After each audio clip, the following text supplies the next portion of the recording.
Psychology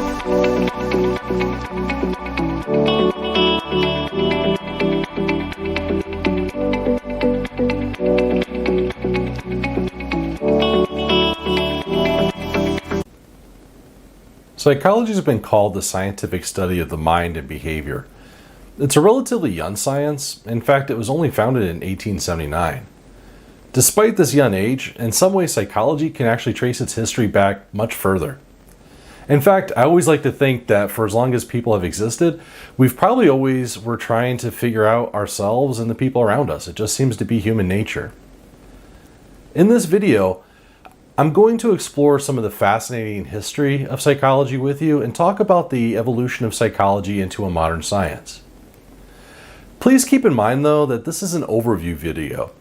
So some of the terms that we will be discussing, like the perspectives in psychology and branches of the modern science, will have more detailed, shorter videos you can watch to deepen your understanding. And you can find links for those videos below. People have been wondering about psychological topics long before psychology was ever really even a thing. For thousands of years, philosophers pondered the deeper questions of life, and some of the earliest and most influential were the ancient Greeks. Beginning at about the 6th century BCE, many ancient Greek philosophers began to document their beliefs about the world they saw around them. This included some widely different fields like mathematics, spirituality, medicine, and of course psychology. Philosophers like Thales and then later Socrates, Plato, and Aristotle all contributed to what would form the foundation of Western thought. Aristotle, in particular, focused tremendously on psychological concepts, writing several works on the topic where he talked about the 3 different kinds of souls, or psyches, which is actually where the word psychology comes from, a Greek word meaning soul. Aristotle believed that plants, animals, and humans each had different types of psyches. He also explored topics like sensation and thought, memory, and even explored the meaning behind dreams. Later in European history, many of the Greek philosophies influenced the Romans, who expanded on their work. One man in particular, named Galen, who lived in the 2nd century CE, is believed to have created the first known book on psychology called On the Diagnosis and Cure of the Soul's Passions. The book talked about a basic form of counseling to help remove the passions that Galen believed caused psychological disorders. Now, one thing that united many of the philosophers I mentioned was that they focused on the individual. They looked more at the person as an individual, and this helped form the basis of Western thought overall. In fact, even to this day, many sociologists look at a Western culture as still being more focused on individualism than cultures from other parts of the world. It is worth pointing out also that because psychology was established first in Europe, and most early psychologists were from the West, most textbooks and even most college professors usually stop the conversation of the historical roots of psychology with the ancient Greeks and Romans. These 2 civilizations were definitely important in shaping Western thought, but I really want to stress that this is a Eurocentric view. Cultures throughout the world were trying to figure out the same problems as the Greeks and Romans and came up with their own unique perspectives. These perspectives have been overlooked for much of the history of psychology, but are now finally being integrated into the modern science. So I thought it would be nice to give a broader view of the topic and talk about their contributions as well. Let's start by talking about China. Chinese philosophy has just as rich and complex a history as Europe's. It can trace its roots back to at least the 6th century BCE with men like Confucius and Lao Tzu, who helped form China's philosophical foundations. They focused more on group dynamics and social and environmental harmony more than on individual aspects like the Greeks and Romans. This view continues to this day, with ideas of social harmony and cohesion being arguably more important in China and Asia in general than it is in the West. One really neat thing about China's history when it comes to the beginnings of psychology is that China actually has a really long history with using psychological tests as a way of determining government positions, access to education, or even achieving rank in the military. And this history goes back for centuries. These tests aren't the same thing as the scientifically sound tests that are performed today, but they were some of the first recorded attempts at that in history. China also holds the record for one of the earliest experiments conducted in psychology, which happened in the 6th century CE by Liu Xie. Like the tests, that experiment wasn't the same as the scientific ones that are done today. In fact, it was kind of confusing. It involved something with distractibility and circles. You can look it up on your own. It's kind of an odd experiment. Probably one of the longest early traditions of psychology anywhere in the world actually comes from Buddhism. Now, don't get me wrong. Buddhism is absolutely a religion. However, from its foundation almost 2,500 years ago, Buddhism has always had a strong component that focused on psychological topics. There are thousands of Buddhist scriptures, manuscripts, and works that talk about psychological phenomena, disorders, and treatments. This is also one area where the modern science gained a lot from learning of these different perspectives. Buddhism has long taught the importance of meditation and helping with things like memory, attention, and anxiety. Today, meditation is used frequently in the West, including by many mental health therapists, to help with a variety of different conditions.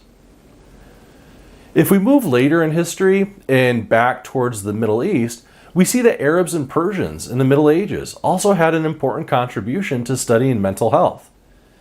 They believed in a concept of the self or soul known as nafs, and believed that it was the cause of psychological problems.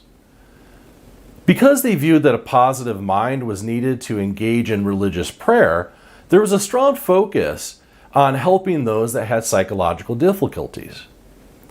In fact, an Arab named Muhammad al-Razi was one of the first people in history to develop a psychiatric ward in a hospital for the sole purpose of humanely treating people that suffered from mental health problems. This was in the 10th century CE, at a time when, in many parts of Europe, people with mental health conditions were treated very badly. Exorcism, bloodletting, banishment, and a whole host of other barbaric practices were commonplace. Meanwhile, in the Middle East, the idea was to treat people humanely. They also recognized the connection between the mind and the body, with Persian physician Abu Ali ibn Sina documenting a connection between psychological problems and medical conditions as early as the 11th century CE. This is amazing because it is a topic that has only really gained ground in psychology really within the past couple decades. If we move over a little further from the Middle East, we see that Africa also has a very long history of looking at psychological phenomenon. In fact, one of the earliest known documents that talked about the functioning of the brain and the nervous system was written in Egypt in 1600 BCE. It also demonstrated an understanding of the mind's physiology that wasn't even present in Greece for almost another 1,000 years later. The Egyptians also had a unique view of psychological health as being related to social order. This view, known as Ma'at, viewed that a person's individual thoughts, emotions, and behaviors were based on concepts of order, structure, and social harmony that existed in society in general. Historians have even made connections between these earlier views and later ones from cultures throughout Africa, from the Congo all the way to Mali and Ethiopia. All share a view of social order and structure as influencing individual happiness. While hearing about much of the philosophical background to modern psychology is interesting, it is important that I point out what separates them from the science of psychology, is that they were not based on the scientific method. There is a fundamental difference between simply thinking something sounds like an explanation to a question versus being able to test that explanation to see if it actually is true or not. This is where the scientific method comes in. While the scientific method is used in all sciences, this distinction between opinion versus facts is especially important in psychology. The reason is that the topics we cover in psychology are a lot more relevant to people's day-to-day routines than many of the other sciences. Now, I know I'm a little biased here when I say that, but just think about it for a second. Not too many are doing searches online for answers to issues they have with physics questions or chemistry questions. However, searches for mental health topics often are some of the most frequent. Self-help books are a huge business in this country, making hundreds of millions of dollars every year. Some of this information being made available to you is based more on opinions that you may think sound correct or that may look authentic, but aren't. We call this pop psychology. The bad thing is that if you don't know the difference between pop psychology and the actual psychological resources available, you may end up getting some really bad advice or inaccurate information. If you want to know more about these topics and help yourself be a better consumer of research in psychology, check out my video about the scientific method and psychological research.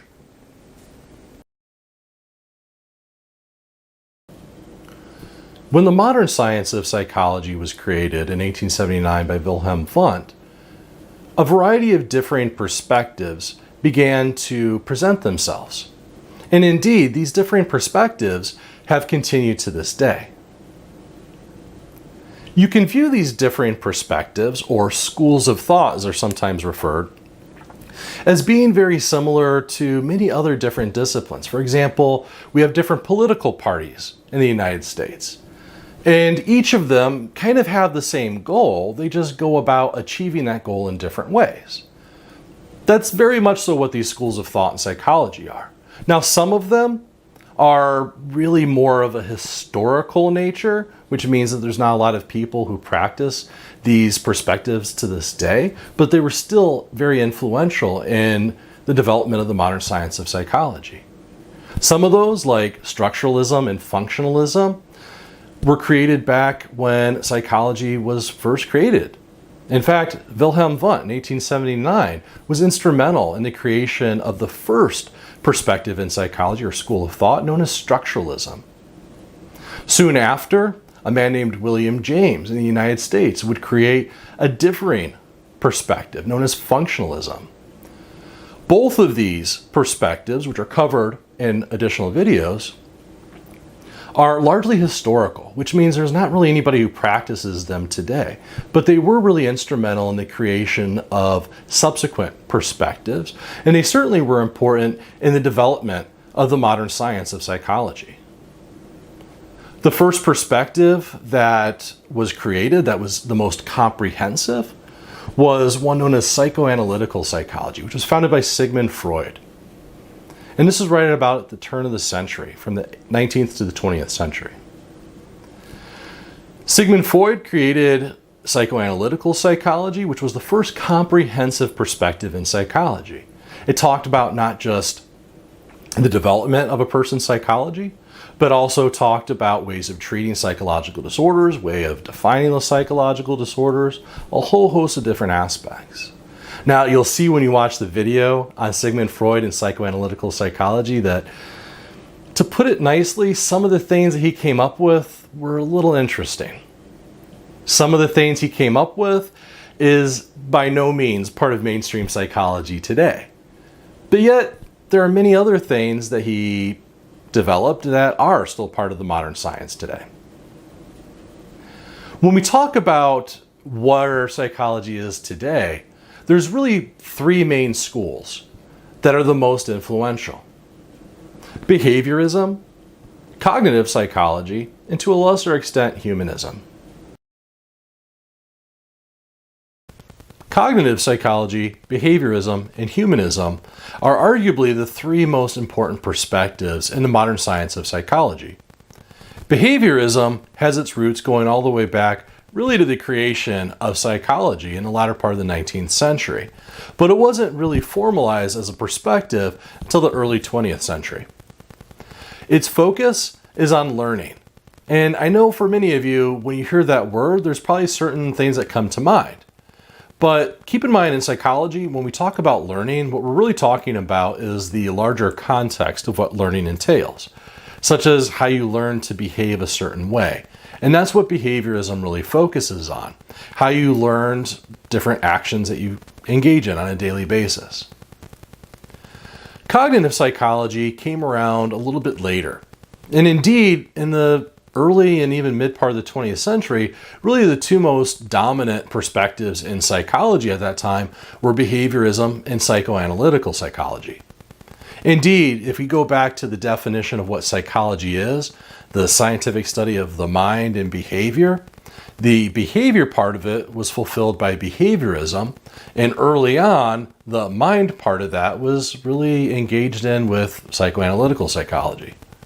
This began to change really in about the middle part of the 20th century with the development of cognitive psychology. Cognitive psychology looks at many of the internal mechanisms of your mind. Things like your thoughts, your intelligence, language even, memory, a whole host of those internal functions. Cognitive psychology largely replaced psychoanalytical psychology, which is still part of modern psychology. However, it has been changed quite a bit. And cognitive psychology has really filled the void left by psychoanalytical psychology. Both of those are often regarded, behaviorism and cognitive psychology, as being the two modern pillars of the modern science of psychology. Humanism, on the other hand, is a perspective that came along in the middle part of the 20th century also, but at its focus, it really wasn't on changing anything. So this isn't a perspective that came around and replaced anything, like how cognitive psychology largely supplanted psychoanalytical. With humanism, what happened was that the focus of psychology overall in all of these perspectives shifted a little bit. The focus was much more on the individual and on providing individual bases to explain behavior, thinking, emotions, thoughts, and especially things like motivation. The focus in humanism is much more on the self and on the individual rather than similarities that you may have with other people. Some of the modern day influences from humanism is that it really laid the foundations for a very interesting branch in psychology called positive psychology. Positive psychology is just one of the many modern day branches in psychology.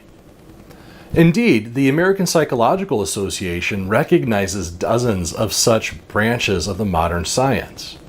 And it's interesting because if I were to say the word psychology or psychologist especially, many of you would probably have a certain image in mind. Probably something that looks kind of like this. But keep in mind, providing one-on-one therapies with patients dealing with mental health issues is a very important part of psychology, but it's just a small aspect of what the field actually entails. Indeed, usually most people, when they think of psychology, they think of something along the lines of clinical psychology or counseling psychology. So clinical psychology would be the diagnosis and treatment of psychological disorders. Counseling psychology would entail more providing therapies and treatments to individuals that maybe just need a little extra help and don't necessarily have any kind of psychological disorder. That's a small part of what psychology is, though. As I mentioned, positive psychology helps people by giving them psychological frameworks to live a happier, healthier life. It tends to be more proactive, whereas clinical and counseling psychology, but definitely clinical psychology, is more reactive. But there's dozens of other branches, things that you've probably never even heard of or considered. Things like health psychology, which really acts as the bridge between psychology and the healthcare field with medicine and nursing. Sports and exercise psychology. Indeed, many people are shocked to find out that a lot of psychologists are actually contracted with professional sports teams. Forensic psychology tends to be one of those branches of modern psychology that is a little bit better known because of TV shows and movies. Although people don't quite understand exactly what it entails, they think forensic psychology is solely profiling serial killers.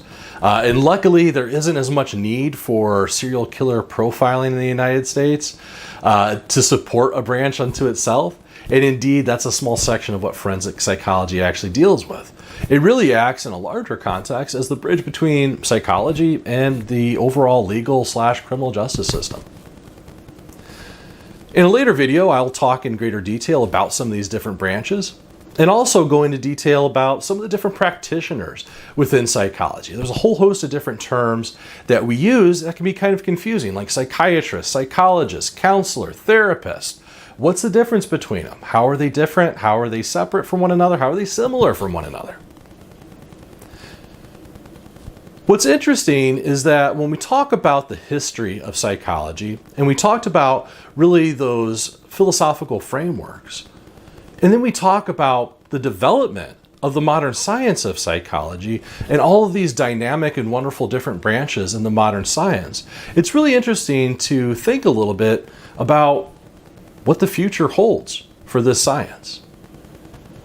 What's even more interesting is that many of you watching this video today may actually be part of that future.